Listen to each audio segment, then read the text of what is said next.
Viewers, ఈరోజు మనం అధ్యాపన శాస్త్రం బిఏడి గణిత శాస్త్ర బోధన అభ్యసన శాస్త్రం 1లో తెలుగు మరియు సంస్కృత అకాడమీ వారిదండి. ఆంధ్రప్రదేశ్ బుక్ ఇది.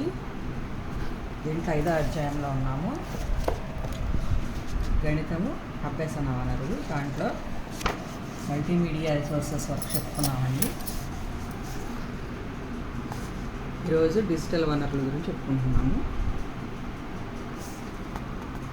సో ఇది ఈ చాప్టర్ కూడా చాలా ఇంపార్టెంట్ అండి. అందుకని each and every line important బిట్కి డిఎస్సిలో కంపల్సరీగా చదువుకోవాలండి. సో గణితం చూడండి, టాపిక్లోకి వెళ్తున్నాము. గణితం నేర్వడానికి డిజిటల్ సాంకేతికత సమర్థతను చాలామంది పరిశోధకులు విశ్లేషించారండి. సో గణితాభ్యాసానికి సాంకేతికత టెక్నాలజీ ఎంతో తప్పనిసరి అని చెప్పి అన్ని పాఠశాలలు కూడా ఇప్పుడు తమ విద్యార్థులకు టెక్నాలజీ అందుబాటులో ఉండేటట్లుగా చూడాలి అని అమెరికా గణిత ఉపాధ్యాయుల జాతీయ మండలి NCTM 2008 పేర్కొందండి. సాధారణంగా సాంకేతికతను ఈ టెక్నాలజీని ఏ విధంగా ఏ స్థాయిలో ఉపయోగించాలి అన్నది ఉపాధ్యాయులు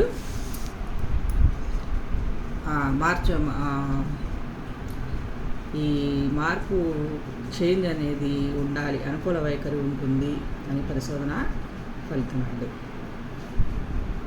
ఆచరణను అభివృద్ధి చేయడంలో ఈ టెక్నాలజీనే మనకి అవసరమవుతుంది, కానీ అన్ని సమస్యలను తీర్చగలిగే మంత్రదండం కాదని గుర్తించాలండి. అన్ని సమస్యలను మాత్రం తీర్చలేదు అని చెప్పి గుర్తుంచుకోవాలండి. ఎందుకంటే అలాంటి మంత్రదండం ఉండదు కదా. తరగతిలో విజయం సాధించడానికి సమగ్ర సంస్కరణ ప్రయత్నాల్లో సాంకేతికత ఒక అంశంగానే గుర్తించబడింది అని రింగ్ స్టాఫ్ కెల్లీ గారు చెప్పారు. ఇది కూడా ఇంపార్టెంట్ బిట్. తరగతిలో విజయం సాధించడానికి సమగ్ర సంస్కరణ ప్రయత్నంలో సాంకేతికత ఒక అంశంగానే గుర్తించబడింది అని చెప్పారండి రింగ్ స్టాఫ్ గారు, కెల్లీ ఇద్దరు చెప్పారు. ఉపాధ్యాయులు తమ బోధనలో డిజిటల్ వనరులను ఉపయోగించాలి, అందుకు తగిన విధంగా సాంకేతికత శిక్షణ పొందాలి, వాళ్ళు కూడా ట్రైనింగ్ తీసుకొని ఉండాలి. విద్యార్థులకు విద్యా ప్రణాళికకు సహకారిగా ఉండేలా సాంకేతికతను ఉపయోగించే విధానంపై అవగాహన కలిగి ఉండాలి. విద్యావేత్తలు ప్రస్తావించినట్లుగా క్లుప్తంగా చెప్పాలంటే ఉపాధ్యాయులకు సమయము, సాంకేతికత వృద్ధిపర అభివృద్ధి, సాంకేతికతను సమ్మేళనం చేయగల ఆత్మవిశ్వాస భావన మార్చుకోవడం, ఈ మార్పు పొందడం కోసం అంగీకరించగల తత్వం ఉండాలండి, అవసరం చాలా. నెక్స్ట్ డాక్యుమెంటేషన్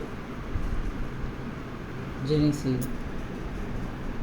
ఈ విధానంలో ఉపాధ్యాయులు పాఠ్య గ్రంథాలు, వెబ్సైట్లు, సాఫ్ట్వేర్లు, సహోపాధ్యాయులతో చర్చలు వంటి అవకాశం ఉన్న అన్ని వనరులతో పరస్పరం చర్య జరుపుతారు.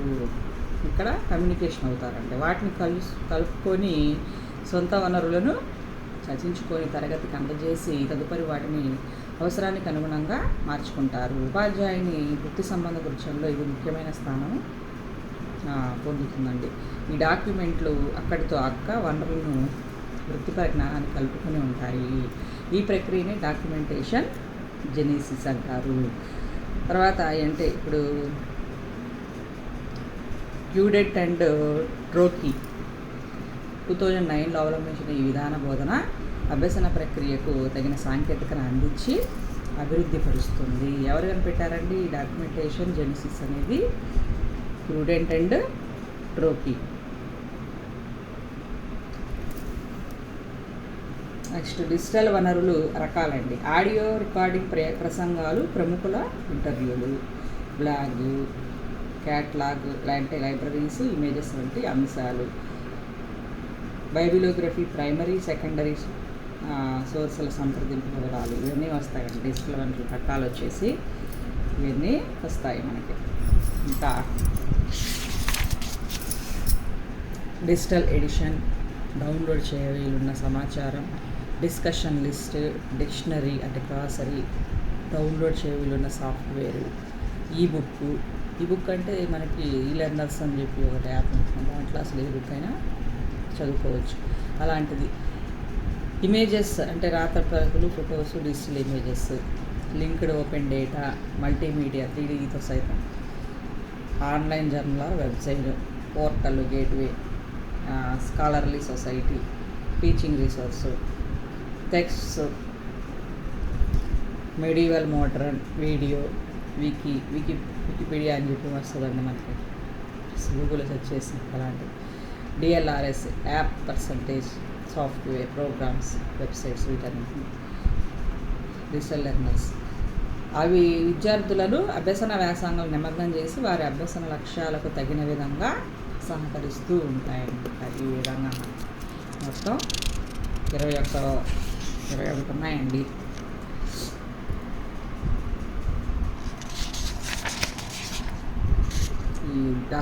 ఈ డిజిటల్ వనరులలో రకాలు అనేవి 21 ఉన్నాయి. ఒకసారి చూసుకోండి జాగ్రత్తగా.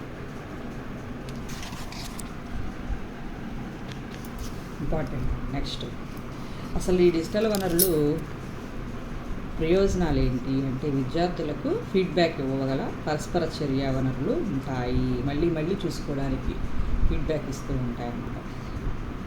విస్తృతమైన వైవిధ్యమైన అభ్యసన అనుభవాలు సృష్టించబడతాయి.